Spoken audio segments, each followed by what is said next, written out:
तो भाई हम कर रहे हैं शेयर्स, चैप्टर चैप्टर नंबर है 8। और शेयर्स में सबसे पहले शेयर्स का मतलब, शेयर का मतलब समझा था हमने। शेयर का मतलब क्या था कि भाई जो भी हमारी पूरी की पूरी कैपिटल होती है उसको हम अगर छोटे छोटे छोटे छोटे टुकड़ों में डिवाइड कर दें तो हर एक वो छोटा टुकड़ा, हर एक वो स्मॉल यूनिट क्या कहलाता है? शेयर कहलाता है। करेक्ट है। अब उसके बाद हमने समझा था कि भाई हम यहाँ पे अलग अलग टाइप की कंपनीज होती हैं, और उनमें से 3 कंपनीज मेन है, जो कि सबसे पहली कौन सी है? 1% कंपनी। सबसे पहली होती है 1% कंपनी, फिर उसके बाद आती है प्राइवेट कंपनी, और उसके बाद आती है पब्लिक कंपनी। सही बात है।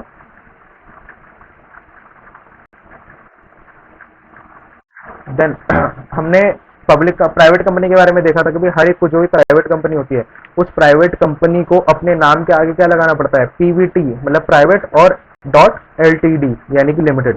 तो प्राइवेट लिमिटेड लगा के रखना पड़ता है, और पब्लिक कंपनी को क्या करना पड़ता है? अपने नाम के आगे एलटीडी लगा के रखना पड़ता है, that is public company limited. सही है। अब हमने साथ ही साथ ये देखा था कि एक 1% नाम की एक कंपनी होती है, वो 1% कंपनी क्या है? 1% कंपनी का ये कॉन्सेप्ट जो है ये 2013 में लेकर आया था, जब हमारा जो कंपनीज एक्ट था एक्चुअली में वो चेंज हुआ था। पहला हमारा पिछला जो एक्ट था कंपनीज एक्ट का, उसका नाम क्या था? The companies act 1956। लेकिन अब जो करंट में चल रहा है, जो करंट में लागू है ना, उसका नाम क्या है? The companies act 2013। ठीक। अब 2013 वाले एक्ट ने 1% कंपनी का एक कॉन्सेप्ट इंट्रोड्यूस किया गया था, और उस कॉन्सेप्ट वो कहाँ पे डिफाइन है? Section number 262। ये आपको याद रखने की जरूरत नहीं है बिल्कुल भी। ठीक है ना। अब 1% कंपनी का कॉन्सेप्ट क्या कहता था कि भाई ऐसी कंपनी जो कि सिंगल ओनर द्वारा चलाई जा रही है, सिंगल मेंबर द्वारा चलाई जा रही है, वो सारा का सारा शेयर होल्डर कौन है? पूरा पूरा शेयर होल्डर वो कंप्लीटली एक पर्सन है। ठीक है। फिर उसके बाद कुछ बातें थी जो कि होनी चाहिए थी जरूरी एक 1% कंपनी को कंस्ट्रक्ट करने के लिए, बनाने के लिए। सबसे पहला उसमें क्या है? उसमें पहला था कि भाई 1% कंपनी में जो पर्सन है, जो मेंबर है, वो हमेशा क्या होना चाहिए? इंडियन सिटीजन होना चाहिए। सही है। फिर उसके बाद दूसरा कि भाई वो हर एक 1% कंपनी में एक 1% होना चाहिए मेंबर के तौर पे, और एक नॉमिनी होना चाहिए। एक नॉमिनी होना चाहिए जिसके जो जिसकी जिससे कि अगर वो मेंबर की डेथ हो जाती है, फिर कुछ भी हो जाता है, वो अनसाउंड माइंड का हो जाता है, तो उस केस में हम नॉमिनी को पकड़ सकें। सही बात है। क्योंकि कंपनी जो है कभी भी डील कर रही है तो पब्लिक से डील कर रही होती है। अब अगर कोई ऐसा व्यक्ति होगा जो चला गया और जो सारी की सारी रिस्पॉन्सिबिलिटी उसकी थी, अब उसको कोई जवाबदेही है ही नहीं कंपनी की तरफ से, तो हम किसको पकड़ें? तो हम किसको पकड़ेंगे? उस नॉमिनी को पकड़ेंगे उस केस में। ठीक है। अब साथ ही साथ कुछ एक कंडीशन क्या थी कि भाई अगर एक एक 1% है और वो अपनी 1% कंपनी चला रहा है, तो एक ही टाइम पे 2 1% कंपनियां नहीं चला सकता। वो सिर्फ और सिर्फ एक 1% कंपनी का ही मालिक बन के रह सकता है, मेंबर बन के रह सकता है। दूसरी चीज, लेकिन हाँ ये पॉसिबल है कि भाई एक 1% कंपनी, एक व्यक्ति जो है वो 1% कंपनी चला रहा है और वो एट द सेम टाइम किसी और दूसरी कंपनी में मेंबर है, किसी और दूसरी कंपनी में मेंबर है। सही बात है। और ऐसा क्या ऐसा हो सकता है कि भाई, क्या ऐसा हो सकता है? आप लोग बताना, क्या ऐसा हो सकता है कि जो 1% कंपनी का मेंबर है वो दूसरी कंपनी में नॉमिनी है, और जिस कंपनी में वो नॉमिनी है उसी 1% कंपनी, उसी 1% कंपनी का मेंबर जो है वो इस कंपनी का नॉमिनी है? क्या ऐसा पॉसिबल है?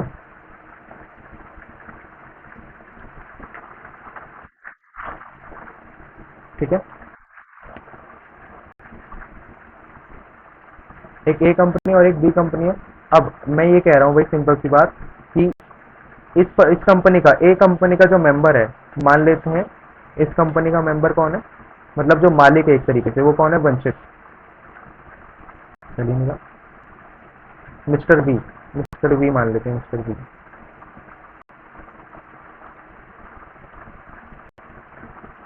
ठीक है। और ये है मेंबर, इस तरफ कौन है? ये मेंबर है।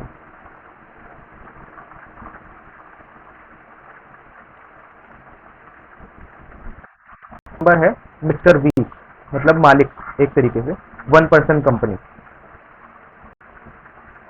ठीक है। और इसका भी एक मालिक है, मेंबर है,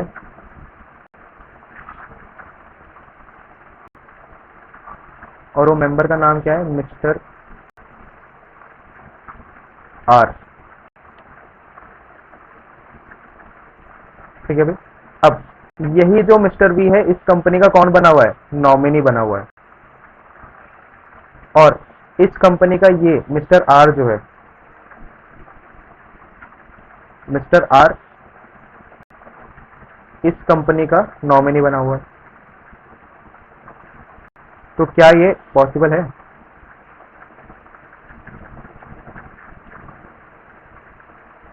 बोलो भाई। तो भाई मैं बता दूं, ये चीज पॉसिबल है, इसमें कोई दिक्कत वाली बात नहीं है, ठीक है।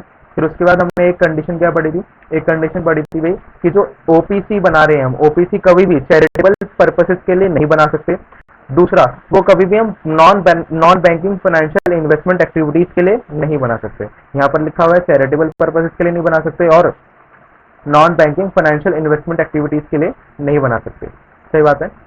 बस अब इसके अलावा, अब जो पेड अप शेयर कैपिटल होती है, बेसिकली जो उनकी कैपिटल है, अगर किसी 1% कंपनी की कैपिटल 50 लाख या उससे एक्सीड कर जाए, 50 लाख या उससे एक्सीड कर जाए, तो वो क्या बन जाएगी, उसको अपने आप को ओपीसी का दर्जा छोड़ना पड़ेगा और उसको प्राइवेट लिमिटेड में कन्वर्ट होना पड़ेगा। ये कंपलसरी है, ये कंपल्सन है लॉ की तरफ से, ठीक है। और उसके अलावा बात आती है, it's average annual turnover of 3 years should not exceed 2 crore. अगर किसी भी मतलब 3 सालों के एवरेज अगर हम निकालें, तो 3 सालों का एवरेज कभी भी 2 करोड़ से ऊपर नहीं हो सकता। एवरेज एनुअल टर्नओवर मतलब ये 3 सालों का एवरेज एनुअल टर्नओवर कभी भी, सेल्स कभी भी 2 करोड़ से ऊपर नहीं हो सकती। अगर 2 करोड़ से ऊपर हुई तो उस टाइम पे उसको अगेन प्राइवेट लिमिटेड में कन्वर्ट करना पड़ेगा अपने आप को। सही है। अब लास्ट बात आती है कि भाई 1% कंपनी में मिनिमम कितने डायरेक्टर होने चाहिए, एक, और मैक्सिमम कितने जा सकते हैं, वो 15। ठीक है। और मैं आप लोगों को बता दूं, हर एक टाइप ऑफ कंपनी में मैक्सिमम की लिमिट सेम है, मैक्सिमम की लिमिट सेम है, 15 ही हो सकते हैं, 15 ही हो सकते हैं। मिनिमम की लिमिट चेंज होती जाती है। मिनिमम की लिमिट कैसे हो जाती है कि 1% कंपनी में एक, प्राइवेट लिमिटेड में 2 और पब्लिक कंपनी में मिनिमम 3 डायरेक्टर होने चाहिए। ठीक है। बस अब आगे की चर्चा।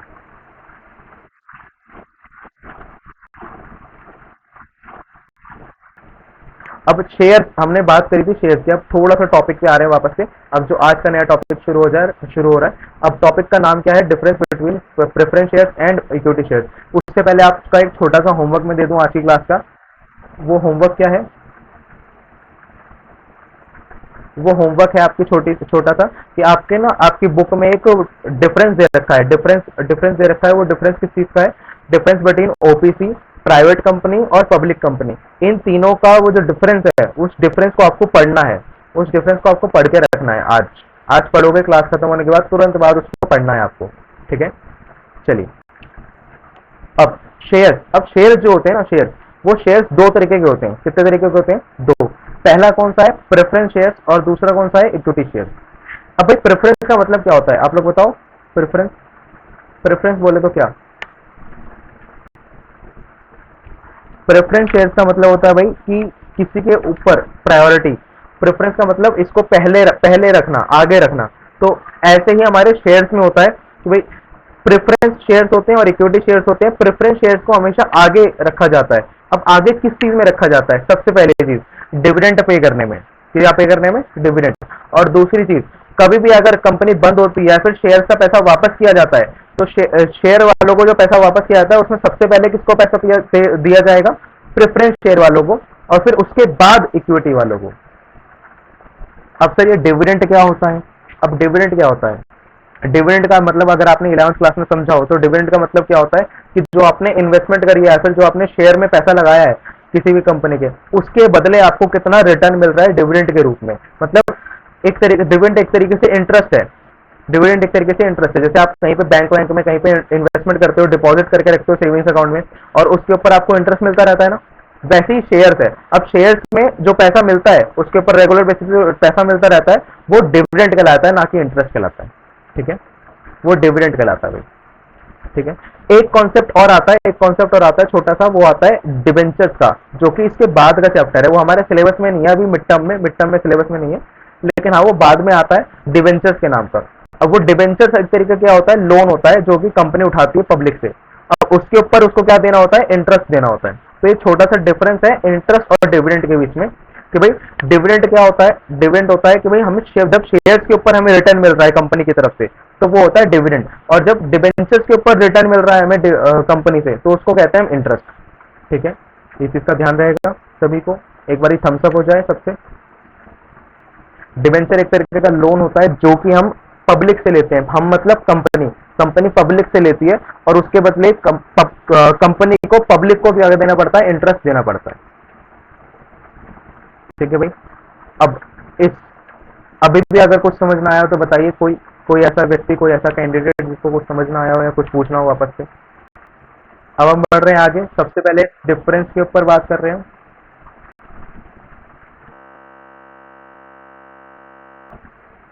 अब हम डिफरेंस देख रहे हैं भाई। अब डिफरेंस क्या है, सबसे पहला राइट टू डिविडेंड। सबसे पहला क्या है, राइट टू डिविडेंड। डिविडेंड का मतलब अभी मैंने जस्ट बताया, डिविडेंड का मतलब क्या कि जब आप शेयर्स में इन्वेस्ट करते हो, किसी कंपनी के शेयर्स खरीदते हो तो उसके बदले आपको डिविडेंड दिया जाता है। वो डिविडेंड, सबसे पहली चीज डिविडेंड का मतलब समझना, डिविडेंड होता है कंपनी के ऊपर डिपेंड करता है कि डिविडेंड कितना देगी कंपनी। सबसे पहली चीज डिविडेंड कितना देगी, वो डिविडेंड देगी भी या नहीं देगी। सबसे बड़ा सवाल तो यही होता है कि देगी भी या नहीं देगी, तो सीधा सीधा कंपनी के ऊपर डिपेंड करता है। अगर कंपनी को लगता है कि हमारे पास अच्छा खासा प्रॉफिट हुआ है तो वो पैसा हमें, वो प्रॉफिट हमें अपने ओनर्स के साथ, हमें अपने शेयर होल्डर्स के साथ शेयर करना चाहिए, तो वो क्या करते हैं, वो डिविडेंड के रूप में उस प्रॉफिट को शेयर करते हैं। ठीक है, अभी तक आपने एक नाम सुना होगा, खासकर गुडविल निकालते समय आपने एक नाम सुना होगा, फ्री रिजर्व। सुना था क्या नाम, ये फ्री रिजर्व। खासकर वो फॉर्मूला मैं बताता हूँ आप लोगों को, capital employed equals to total capital plus free reserve minus non trade in minus fictitious assets. ये वाला फॉर्मूला आप लोगों ने पढ़ा है सबने। फ्री रिजर्व आता था वहां पे, तो वहां पे फ्री रिजर्व आता था बीच में, है ना। तो वो जो फ्री रिजर्व है, वो फ्री रिजर्व का मतलब ही क्या होता है, वो ऐसा पैसा जिसको हम डिस्ट्रीब्यूट कर सकते हैं in the form of dividend among among share holders. समझ आया भाई। फ्री रिजर्व मतलब ऐसा पैसा जो कि हमारा सरप्लस का पैसा, प्रॉफिट का पैसा पड़ा है हमारे पास, और वो पैसा हम डिस्ट्रीब्यूट कर रहे हैं among share holders in the form of dividend. तो ये कंपनी के ऊपर डिपेंड करता है टोटली कि उनको डिविडेंड देना है या नहीं देना है। ठीक है, ठीक है, चलिए अब यहाँ पे क्या लिखा हुआ है देखिए, right to dividend. Dividend is paid on preference shares if it is paid on equity shares. अगर इक्विटी वालों को डिविडेंड मिल रहा है तो पहले प्रेफरेंस वालों को मिलेगा। यहाँ पर भी यही लिखा है, डिविडेंड मे और may not be paid on equity shares if it is paid on preference shares. देखो यहाँ पे क्या लिखा है कि प्रेफरेंस वालों को हम डिविडेंड देंगे ही देंगे अगर इक्विटी वालों को दिया जा रहा है तो, अगर इक्विटी वालों को दिया जा रहा है तो। और इक्विटी वालों के लिए क्या लिखा हुआ है कि इक्विटी वालों को हम डिविडेंड दे भी सकते हैं और नहीं भी दे सकते हैं, भले ही हम प्रेफरेंस वालों को दे रहे हो या ना दे रहे हो। ठीक है, हाँ, लेकिन एक चीज समझना ध्यान से कि भाई प्रेफरेंस वालों को डिविडेंड दिया ही जाएगा अगर इक्विटी वालों को दिया जा रहा है, लेकिन इक्विटी वालों को जरूरी नहीं है कि हम डिविडेंड दें, भले ही वो प्रेफरेंस को दे रहे हो या ना दे रहे हो। ठीक है, अब एक चीज समझना भाई, कभी भी सीधी सी बात, अगर मैं पहली वाली लाइन को अगर मैं समअप करूं एक लाइन में, तो सीधी सी बात मैं क्या कह रहा हूं कि भाई डिविडेंड अगर दिया जाएगा तो सबसे पहले प्रेफरेंस वालों को दिया जाएगा, फिर उसके बाद नंबर आएगा इक्विटी वालों का। ठीक है, खत्म। Second point, rate of dividend. Rate of dividend, rate of dividend क्या है, रेट ऑफ डिविडेंड प्रेफरेंस वालों के लिए फिक्स्ड होता है। प्रेफरेंस वालों के लिए फिक्स्ड होता है कि अगर डिविडेंड दिया जाएगा तो इसी रेट से दिया जाएगा, वरना नहीं दिया जाएगा। ठीक है, लेकिन इक्विटी वालों के साथ ऐसा नहीं है।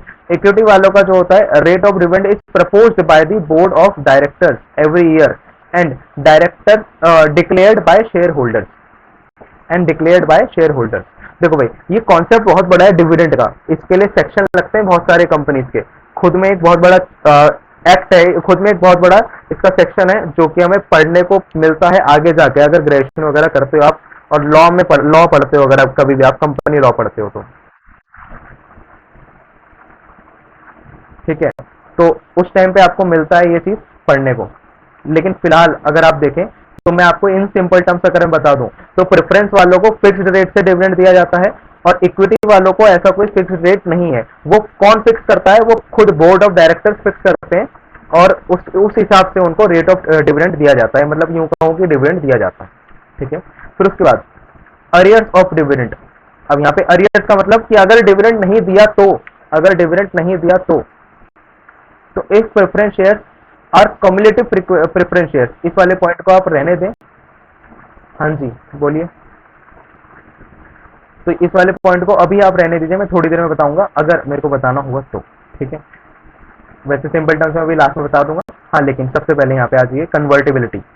कन्वर्टेबिलिटी, प्रेफरेंस शेयर्स में be converted to equity shares. Preference shares को हम कन्वर्ट कर सकते हैं if the terms of issue so provide. इसका मतलब कि अगर जब हमने इशू करे होंगे, जब कंपनी ने इशू करे होंगे, मेरे को आप मान लो कंपनी और आप मान लो शेयर होल्डर हो, ठीक है, और आपने मेरे से प्रेफरेंस शेयर्स ले रखे हैं, आपने कंपनी के शेयर्स ले रखे हैं, प्रेफरेंस शेयर्स ले रखे हैं, ठीक है। अब आप ये समझ के चलिए कि भाई जब मैंने इशू करा था, जब मैंने आपको शेयर बेचा था, तो उसी टाइम पे कह दिया था कि भाई ये शेयर कन्वर्ट नहीं कर सकते, ये इस शेयर को कन्वर्ट नहीं किया जा सकता, तो उस केस में कन्वर्ट नहीं होगा। लेकिन अगर ऐसा मैंने कुछ भी क्लॉज नहीं रखा है, अगर मैंने उस टाइम पे इशू करने के टाइम पे ऐसा कुछ भी नहीं बोला है, तो आप इजीली प्रेफरेंस शेयर को इक्विटी शेयर में तब्दील कर सकते हैं, सही है। फिर उसके बाद लेकिन इक्विटी शेयर कभी भी प्रेफरेंस शेयर में कन्वर्ट नहीं हो सकते, ठीक। Next, redemption, preference share are redeemed on the due date. मतलब कि भाई प्रेफरेंस शेयर की पहले से एक लाइफ फिक्स्ड होती है कि वो 10 साल चलेंगे, 5 साल चलेंगे, उनकी लाइफ फिक्स्ड है, ठीक है। और उस लाइफ के बाद वो प्रेफरेंस शेयर रिडीम कर लिए जाएंगे। लेकिन इक्विटी शेयर के साथ ऐसा कुछ नहीं होता। इक्विटी शेयर रिडीम नहीं होते कभी भी, वो हमेशा क्या किए जाते हैं, अगर कंपनी को लेने भी हो तो वो क्या होते हैं, हमेशा बाय बैक किए जाते हैं। क्या किए जाते हैं? Buy back. यहाँ पे लिखा हुआ है कि वे रिडीम हो सकते हैं और इक्विटी वालों के साथ ये हमेशा बाय बैक होते हैं। ये मैं थ्योरी इस वजह से पढ़ा रहा हूँ क्योंकि एमसीक्यू में आ जाती है कभी कभार, ठीक है ना, तो ध्यान दीजिएगा, मैं फालतू में नहीं पढ़ा रहा। ये सबसे इंपॉर्टेंट पॉइंट है भाई, सबसे ज्यादा इंपॉर्टेंट पॉइंट है ये।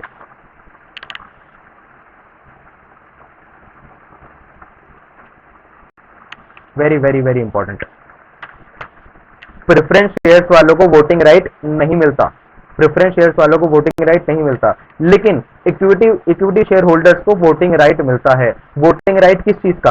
कोई भी डिसीजन लेना होता है कंपनी को तो उनको क्या करना पड़ता है, अपने सारे के सारे शेयर होल्डर्स की मीटिंग बैठानी पड़ती है, और मीटिंग बैठाने के बाद सबकी वोटिंग होती है किसी भी पर्टिकुलर डिसीजन लेने के लिए, ठीक है ना। लेकिन उस मीटिंग में प्रेफरेंस शेयर वालों को कोई इज्जत नहीं दी जाती। क्यों? क्योंकि उनके पास कोई वोटिंग राइट नहीं होता, ठीक है। तो प्रेफरेंस शेयर वाले जो लोग हैं वो वोट नहीं कर सकते, लेकिन इक्विटी वाले जो हैं वो वोट कर सकते हैं। इस चीज को ध्यान रख लेना बहुत ध्यान से, इसको तो मन में बसाना है, सिंपल सी बात, बहुत इंपॉर्टेंट है।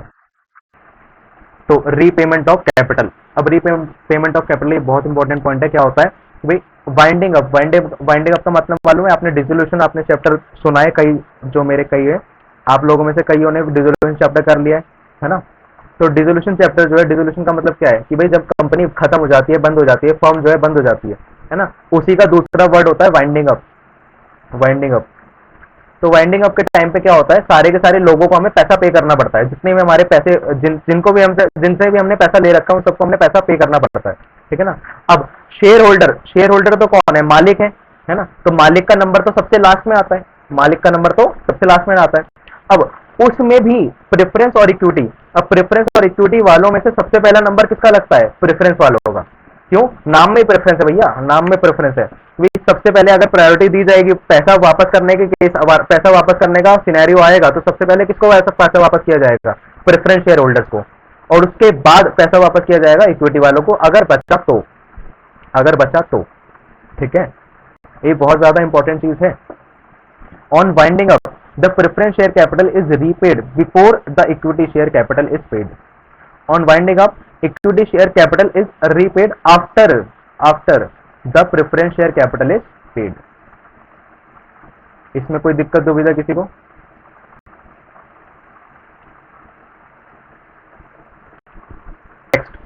नेक्स्ट दे रखा है right to participate in management. Last वाला पॉइंट जो कि रहना चाहिए, आज के लिए दुविधा बन रहा था, इसमें समझ आ जाएगा आपको। Right to participate in management. Preference shareholders do not have right to participate in the management of the company. लेकिन equity shareholders have a right to participate in the management of the company. Understood? ये भैया ये बाइफिकेशन बहुत ज़्यादा ज़रूरी है, इसको आप घर जाके वापस से इस वाले को भी पढ़ेंगे, और जो पिछला मैंने अभी बताया ओपीसी, प्राइवेट कंपनी और पब्लिक कंपनी, इन तीनों का जो डिफरेंस है इसको भी आपको पढ़ना है। आपकी बुक में ये सारी सारी चीज़ें दे रखी हैं, ठीक है। बुक खोल के देखना कभी ज़िंदगी में।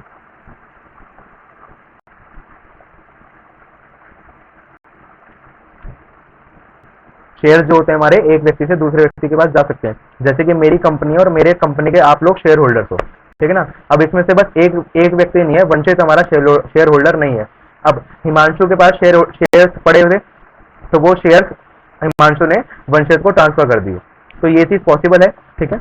अब ये पॉसिबल है, लेकिन अब ये समझना कि भाई वो जो शेयर होता है वो शेयर बहुत ही कम प्राइस का होता है एक्चुअली में, ठीक है ना। उसकी वैल्यू जो होती है वो वैसे बहुत कम होती है, लेकिन वो मार्केट प्राइस, उसका मार्केट प्राइस जो होता है वो बहुत ज्यादा बढ़ता चला जाता है, ठीक है। अब मैं इसी के साथ साथ चलते चलते मैं आपको 3 वर्ड्स सिखा रहा हूँ, 3 वर्ड्स। सबसे पहला वर्ड है फेस वैल्यू।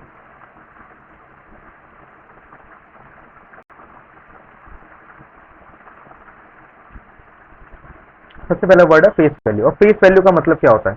फेस वैल्यू का मतलब जो वो अमाउंट, एक शेयर का वो अमाउंट जो कि बुक्स में रिकॉर्ड है या फिर एमओए में लिखा हुआ है। सबसे अच्छी डेफिनेशन है एमओए में लिखा हुआ है। एक शेयर का प्राइस, वन शेयर प्राइस, जो कि एमओए में हर एक कंपनी के द्वारा लिखा जाता है, एमओए में लिखा हुआ है। एमओए का याद है फुल फॉर्म? एमओए का फुल फॉर्म था मेमोरेंडम ऑफ एसोसिएशन। यस। तो हर एक शेयर का प्राइस एमओए में हमें लिखना पड़ता है, हर एक कंपनी को लिखना पड़ता है। और ज्यादातर हर एक कंपनी का जो शेयर का प्राइस होता है वो हर कोई कौन कितना रखता है? 10 रुपए रखता है भाई,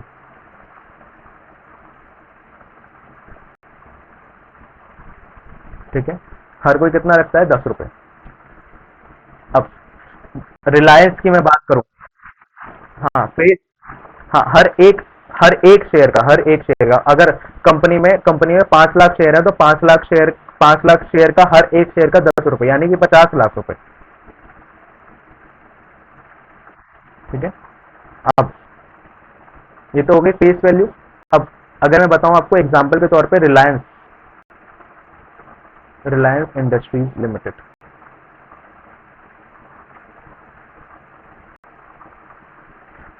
रिलायंस इंडस्ट्रीज लिमिटेड आज की तारीख में उसका शेयर कुछ 500 रुपए के आसपास नहीं। मैं आपको एक्चुअल वैल्यू दिखाई देता हूँ, मैं बता ही देता हूँ मतलब,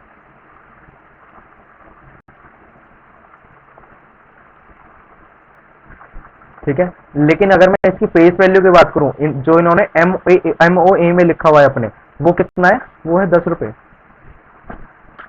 वो कितना है? 10 रुपए, ठीक है ना।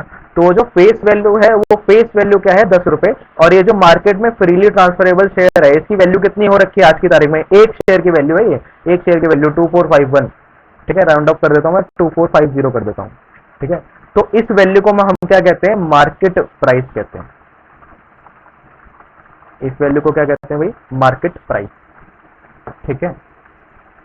अब एक और चीज समझना, तीसरा वर्ड, एक वर्ड हो गया, 2 वर्ड हो गए, और आज का तीसरा वर्ड जो कि आपको बहुत सताएगा,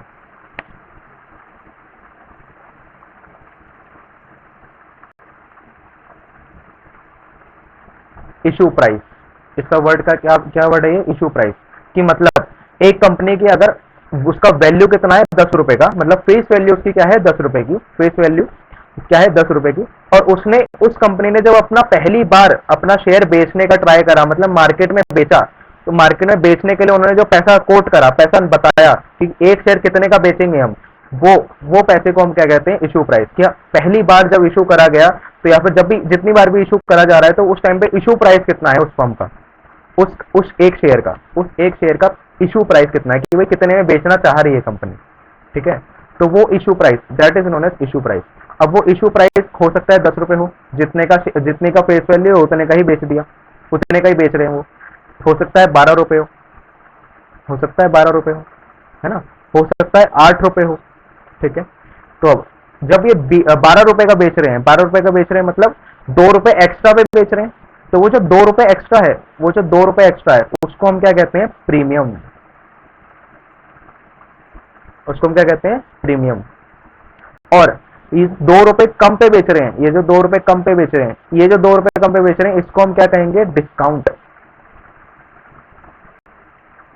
इसको हम कहते हैं भैया डिस्काउंट। सही है, यहां तक चीजें क्लियर हो रही हैं।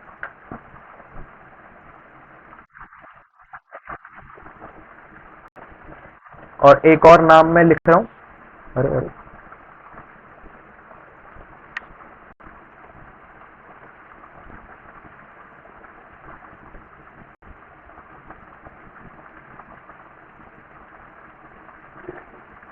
फेस वैल्यू को और किस नाम से जाना जाता है?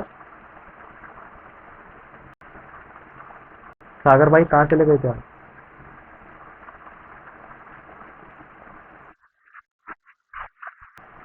हाँ जी, तो मैंने एक वर्ड लिखा है, एक और, इस वर्ड का मतलब, ये जो वर्ड है फेस वैल्यू को ही हम और किस नाम से पुकारते हैं, नॉमिनल वैल्यू से भी पुकारते हैं। तो आप जब क्वेश्चन, हम जब एक्चुअली में जब हम क्वेश्चन करने जाएंगे तो आपको ये दोनों वर्ड आपको दिखेंगे, या तो फेस वैल्यू दिखेगा या फिर नॉमिनल वैल्यू दिखेगा। तो उस टाइम पे अगर आप नॉमिनल वैल्यू देख के आप ऐसे हो जाओगे ये क्या लिखा हुआ है जिंदगी में, तो इस वजह से मैंने पहले ही बता दिया कि भाई नॉमिनल वैल्यू और फेस वैल्यू दोनों एक ही बात है। ठीक है, दोनों एक ही बात है।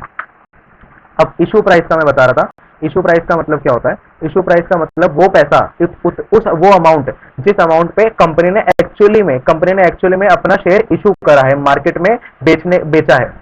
ठीक है, मार्केट में बेचने का ट्राई करा है, या बेचा है, या फिर बेच रही है। ठीक है, तो वो प्राइस हो गया इशू प्राइस। ठीक है, हो सकता है कि वो अपना इशू प्राइस सेम रखे फेस वैल्यू के। ठीक है, हो सकता है वो अपनी फेस वैल्यू से ज्यादा पे बेचे। अगर वो ज्यादा पे बेचते हैं तो वो जितने भी ज्यादा पे बेचते हैं उस पैसे को हम क्या कहते हैं, उतने पैसे को हम क्या कहते हैं, प्रीमियम कहते हैं। जैसे कि 10 का शेयर 12 में बेचा, तो वो जो 2 रुपए एक्स्ट्रा में बेचा, वो 2 रुपए एक्स्ट्रा क्या कहलाएगा, प्रीमियम कहलाएगा। ठीक है, और अगर उसने 10 का शेयर 8 रुपए में बेच दिया, 10 का शेयर 8 में बेच दिया, तो वो जो 2 रुपए कम में बेचा, वो जो 2 रुपए है, वो 2 रुपए क्या कहलाएगा, डिस्काउंट प्राइस कहलाएगा। ठीक है, डिस्काउंट कहलाएगा, डिस्काउंट। ठीक है, लेकिन एक चीज मैं बता दूं, कंपनीज एक्ट 2013 ने इस चीज के लिए मना कर रखा है, इस चीज के लिए मना कर रखा है कि आप कभी भी अपने शेयर को डिस्काउंट पे इशू नहीं कर सकते, डिस्काउंट पे इशू नहीं कर सकते। कंपनीज एक्ट 1956 ने ऐसा कोई रिस्ट्रिक्शन नहीं लगा रखा था, लेकिन कंपनीज एक्ट 2013 ने ऐसा रिस्ट्रिक्शन लगाया है कि भाई आप अपने शेयर को डिस्काउंटेड प्राइस पे नहीं बेच सकते। ठीक है, बस एक एक्सेप्शन दी है, एक एक्सेप्शन है, उस एक्सेप्शन का नाम है, स्वेट इक्विटी शेयर। उस एक्सेप्शन का नाम है भैया स्वेट इक्विटी शेयर। नाम पढ़ लीजिए ध्यान से, स्वेट इक्विटी शेयर। अब स्वेट का मतलब क्या होता है, पसीना होता है भाई, अरे हाँ या ना, पसीना होता है ना। तो अब ऐसे लोग जो कि कंपनी के लिए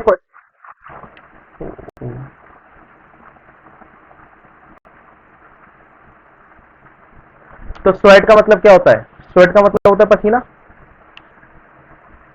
हाँ या ना। तो भाई जो कंपनी, ऐसे लोग जो कंपनी के लिए पसीना बहाते हैं वो कौन होते हैं, कंपनी के, वो कौन होते हैं, एम्प्लॉयज होते हैं भाई। तो कंपनीज एक्ट ने एक एक्सेप्शन दे रखा है कि भाई आप अपने एम्प्लॉयज को जो इशू करते हो शेयर, वो शेयर्स आप कम पैसों पे इशू कर सकते हो, अपनी फेस वैल्यू से भी कम पैसों पे आप इशू कर सकते हो। ठीक है, ये होते हैं हमारे पहले एक इकलौती एक्सेप्शन होती है स्वेट इक्विटी शेयर, कि भाई आप अपने एम्प्लॉयज को सस्ते दामों पर अपना शेयर इशू कर सकते हो, शेयर बेच सकते हो उनको। ठीक है, क्योंकि वो आप लोग,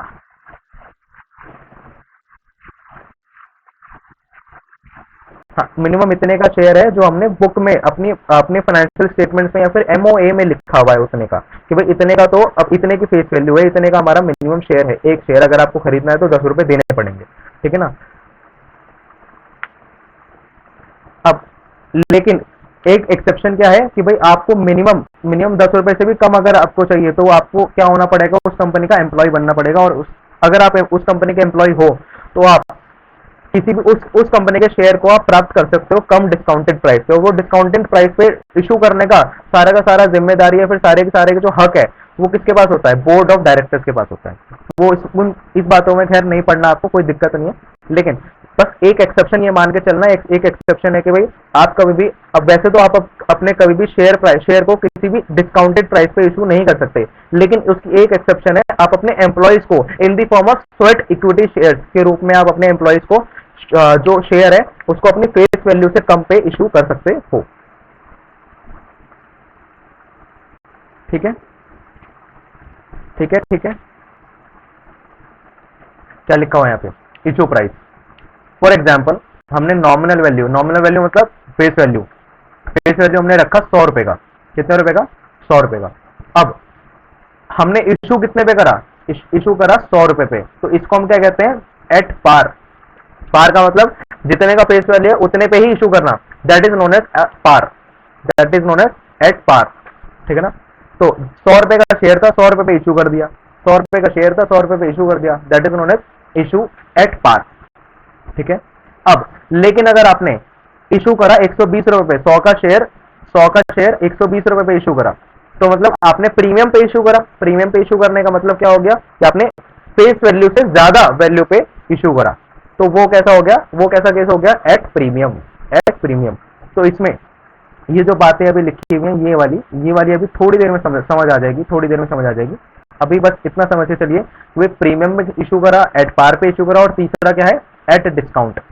डिस्काउंट वाला क्या लिखा हुआ मैंने? Not allowed. लेकिन एक एक्सेप्शन है, ये एक्सेप्शन क्या है? Sweat equity share, sweat equity share. ये आपको एमसीक्यू में दिख सकती है, तो ये मैंने जानबूझ के नहीं लिखा इन नोट्स में। आप ये नोट्स कॉपी करोगे अपने कॉपी में नोट करोगे, और उस टाइम पे यहाँ पे नॉट अलाउड के नीचे लिखोगे एक्सेप्शन, और एक्सेप्शन में नाम लिखोगे स्वेट इक्विटी शेयर, ताकि भाई आपको भी तो कुछ रिकॉल होता रहे। सही है ना?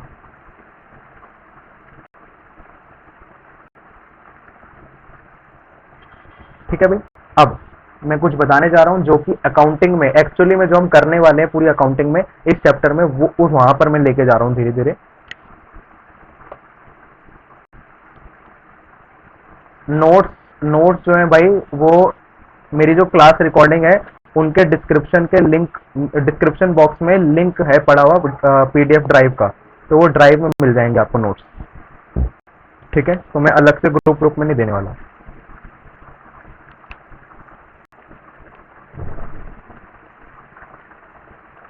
तो अब देखना, अब एक बात बताइए, 11th क्लास की एंट्री पूछ रहा हूँ भैया मैं।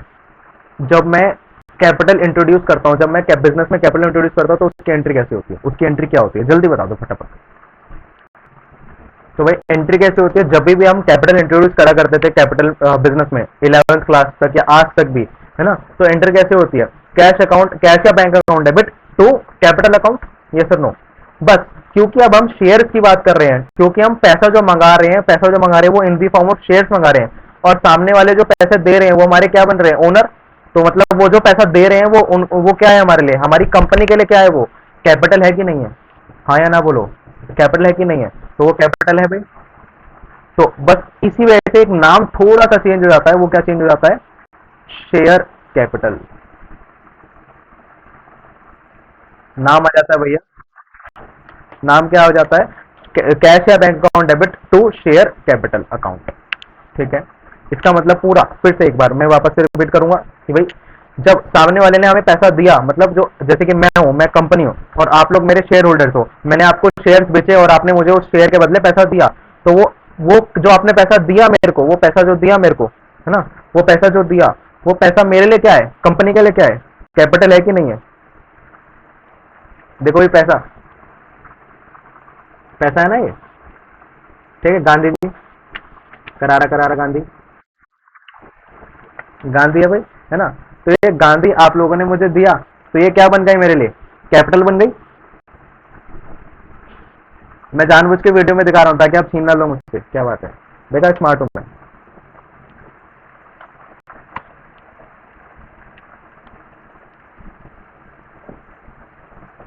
पार्टी वार्टी मांगते हैं तो बस है, पार्टी जिंदगी में पार्टी पढ़ लो सालो। तो भैया आपने जो पैसा दिया मेरे को 500 रुपए का करारा नोट, वो मेरे लिए क्या बन गई? अब कैपिटल। लेकिन आपने किस फॉर्म में खरीदा? वो मतलब जो पैसा दिया वो किस फॉर्म में दिया? किस चीज के बदले दिया? ओनरशिप के बदले, या फिर यूं कहूँ शेयर के बदले। शेयर के बदले, तो इस वजह से वो क्या कहलाएगी, शेयर कैपिटल। बस इतना सा फर्क है। सही है ये। अब अगर ये तो हो गई बात कि नॉर्मल केस में, मतलब 10 रुपए का शेयर था, मैंने आपको 10 रुपए में चिपकाया और आपने मुझे 10 रुपए दिए, ठीक है। या फिर मैं अब जो मेरा एग्जांपल मैंने कंस्ट्रक्ट कर रखा है उसमें 100 रुपए है, तो 100 रुपए ले लेते हैं, है ना।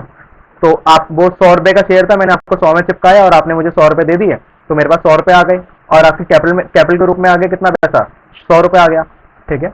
लेकिन लेकिन लेकिन अगर मैं बोलूं कि मेरे को जो पैसा मिला कैश या bank account debit to share capital,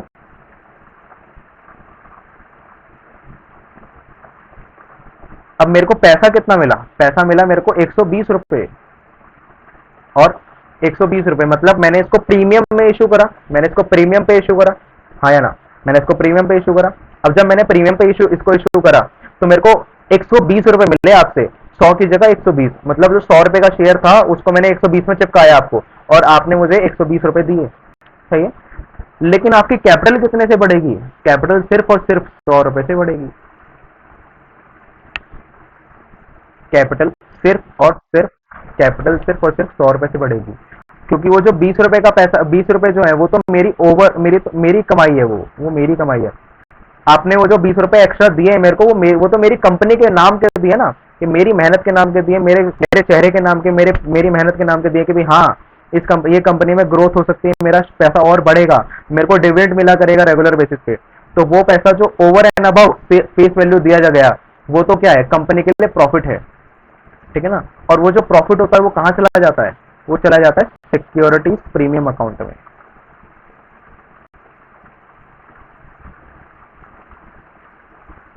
तो कैपिटल कितने से बढ़ेगी आपकी, सिर्फ और सिर्फ 100 रुपए से, लेकिन जो 20 रुपए आए आपने फालतू दिए वो कहाँ चले जाएंगे, सिक्योरिटीज प्रीमियम अकाउंट में।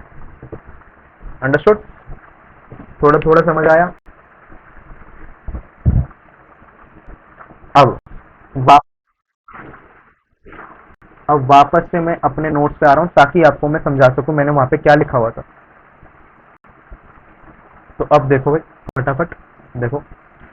अब अगर मैंने 100 का शेयर 100 में बेचा, अगर 100 का शेयर मैंने 100 में बेचा, तो वो सारा का सारा पैसा कहाँ चला जाएगा, शेयर कैपिटल अकाउंट में, transfer to share capital account, ठीक है ना। लेकिन अगर मैंने 100 का शेयर 120 में बेचा, तो उसमें से 100 रुपए कहाँ जाएंगे, शेयर कैपिटल अकाउंट में, और 20 रुपए वो जो है फालतू के, वो जो 20 रुपए हैं वो 20 रुपए कहाँ जाएंगे, सिक्योरिटीज प्रीमियम अकाउंट में। अभी समझ आया इसका मतलब, ये डायग्राम किस वे में बना रखा था मैंने, ठीक है। और क्योंकि डिस्काउंट तो अलाउड है ही नहीं, डिस्काउंट तो अलाउड है ही नहीं, और मैं आपको बता दूं इसमें जो भी अलाउड है वो स्वेट इक्विटी वाला, वो स्वेट इक्विटी वाला आपके सिलेबस में नहीं है। हाँ, वो थ्योरी में एज अ थ्योरी आपको पूछ लेगा कि भाई क्या हम कभी भी हम अपने शेयर को इशू कर सकते हैं डिस्काउंट पे, तो आपके पास एक आंसर होगा स्वेट इक्विटी शेयर, ठीक है। अगर वो ट्रू और फॉल्स में पूछेगा तो नहीं, तो हम बोलेंगे कि हम नहीं इशू नहीं कर सकते, ठीक है। लेकिन अगर वो ऑप्शनल में पूछे, एमसीक्यू में पूछे, तो एमसीक्यू में कैसे पूछेगा भाई, वो कि आपको बोल देगा क्या हम इनमें से किसी को भी डिस्काउंट पे इशू कर सकते हैं, तो उनमें से अगर एक नाम होगा स्वेट इक्विटी शेयर्स, तो हाँ आप उन स्वेट इक्विटी शेयर्स वालों को डिस्काउंट पे इशू कर सकते हो, ठीक है। ध्यान रहे ये बात, यस। इस वजह से मैंने इसका कुछ फर्दर आगे कुछ नहीं लिखा है, बस इसमें एक थ्योरी क्वेश्चन यही बन सकता है और कुछ नहीं बन सकता। इसकी अकाउंटिंग हमें करनी भी नहीं है, क्योंकि हमारे पूरे सिलेबस में कहीं पर भी डिस्काउंट का कोई क्वेश्चन नहीं है, क्योंकि डिस्काउंट का क्वेश्चन आ ही नहीं सकता, क्योंकि कभी भी जो पब्लिक, कभी भी हम अभी इशू करेंगे तो इशू पब्लिक को करेंगे, और पब्लिक को तो हम डिस्काउंट पे इशू कर ही नहीं सकते। समझ आ रही बात। अब आगे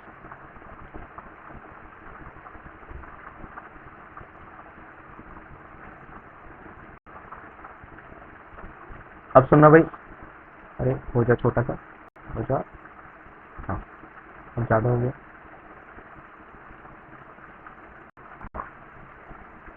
मेथड्स ऑफ इशू, अब हम दो तरीके से इशू कर सकते हैं, दो तरीके से।